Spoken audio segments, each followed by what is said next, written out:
Hey, it's Jordan with TYT and TYT Politics. I am back in Flint, where I was over the summer, and I'm here with Laura McIntyre. Same couch, same house. We spoke over the summer, and really a lot of what I learned about Flint came from you. So when I had a choice where to go the final week of the year, I wanted to come back here because, unlike the mainstream media, I know what a crisis is, and it doesn't just go away after the cameras and photo ops are there.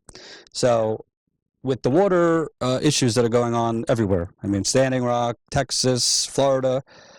This was kind of the I don't want to say original one. There's been water problems before this, but the biggest spotlight. The mainstream media decided to cover it, and they have left. Can you kind of just starting with the basics? I hear numbers like hundreds of homes have had their pipes changed. I hear numbers like 96% of the water is testing under the allowable limit for lead. What's true? What's not true? Oh my God. Yeah, like you said, this is like the perfect storm of everything that could go wrong with water and infrastructure. And to date, we're not really sure what pipes have been replaced, what pipes haven't been. I mean, it's really difficult to get a handle on, what's spin and what's fact and what's reality. Um, we do know that all of the pipes need to be replaced. They've been irreparably damaged, and there's no fixing them. There's no coating them. There's no, bandage approach to this. They all need to be replaced. And, like I said, to date, we have no idea what's been replaced We're and what still hasn't. talking thousands of pipes.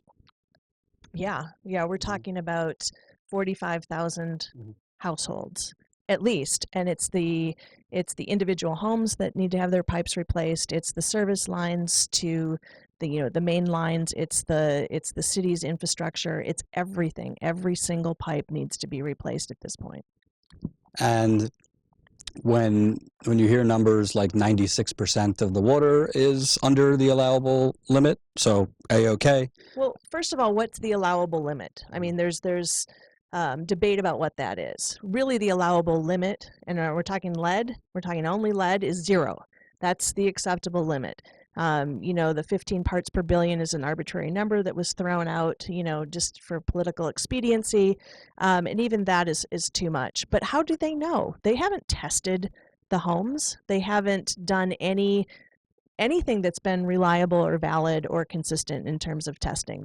It's, to me, they're just throwing out numbers on, and I don't even know where they get them from. But my house for sure has gone up in lead. Now, to be fair, we're at about 5 parts per billion, which is below the acceptable level of 15. But my concern is it's actually increased, and it increases after the first and second flushing. So, and I'm one of the few households To that people, is to people, tested. to people who don't know, how do you know it went up? Are you testing yourself? Does a agency come in and test? Um, Actually, my water tests are done through Virginia Tech. So I was one of the first of 300 households that were the initial study that Mark Edwards did, when he actually blew the whistle on the lead being in the water. And so mine was we've been tested 3 times by Virginia Tech. And, basically it was just as many households as he could get to initially test, and he's followed through with those tests. So that's where those numbers are coming from. I've also been tested with Water Defense by Scott Smith, who Virginia Tech only tests for copper and lead.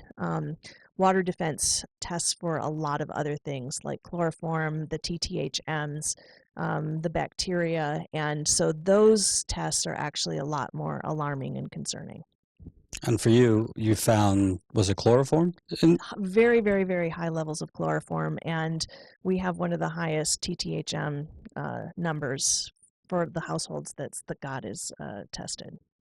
So, I mean, it's anecdotal, but if they're finding chloroform in your water, God knows what else is in other people's water. Right, and we don't know because other people are not being tested. So this 94%, 96% of what? Percent of what? Percent of 0 houses they've been testing? That's still 0. Um, show me the tests, show me the results. And that's one thing that Scott Smith of Water Defense has been asking all along. Let's work together. We have, different agencies, different people doing these tests. Let's get the numbers out there. Let's get the data out there. Let's actually look. But the EPA and MDEQ I think, are scared of the data. I think that they're actually, avoiding it or covering up the little data that's out there. And there's no cooperation or coordination between agencies and scientists. So, if they're whatever concoction they're coming up with, do you know if they're saying that they are testing homes, testing commercial complexes, or what is their measurement for finding? The thing I read before coming here was 96% is under the 15 decibel level. The 15 parts per billion Yeah. level. I don't know. That's we're all confused, and it's like the information is being doled out in pieces and parts, and it's very confusing. Um, it's also unreliable. We know better than to depend on these public information releases that are given to us, because they've lied in the past, they've been deceptive in the past, and they play fast and loose with the data. They really do. So they're not, it's not transparent and it's not credible. Also, there's our tax dollars are paying for the public relations firm that Snyder is putting into place for this cover up, for the information that is still covering up the data and the information. It's all public relations, so we don't have any confidence in those numbers at all. So that I was actually going to ask about that. They essentially, it's like, oh, come to Flint. You could drink the water. If you are they adding the disclaimer, make sure it's filtered, or they're not even doing that? They're not even doing that. They're not even. I mean, and the idea is that your water is fine if it's filtered. And I would disagree with that as well. There's a lot of spin that's put on that as well. They're just over-the-counter filters that you can slap on if you run hot or warm water through them. They don't work. They don't work if you have high levels of parts per billion of lead in your water, because it only filters out a certain percentage. So if you have, like, there's some households that have over 2,000 parts per billion of lead in their lines. If you're getting 95% of that out, you're still over the threshold limit. Um, and then a lot of the crossing water with the pipe fitters union has found that a lot of people have faucets that they can't even fit the filters. People can't use them. They're not easy to install.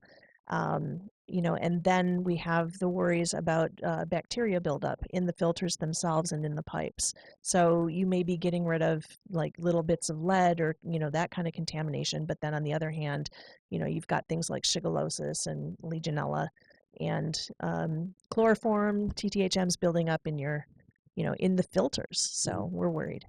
So there's no other way to put this. So I'm just going to keep it real. You're very educated. I mean, you teach. Maybe overeducated, yeah. Overeducated. Not everybody here is. Correct. I mean, there's a lot of, through no fault of their own, just lesser educated people.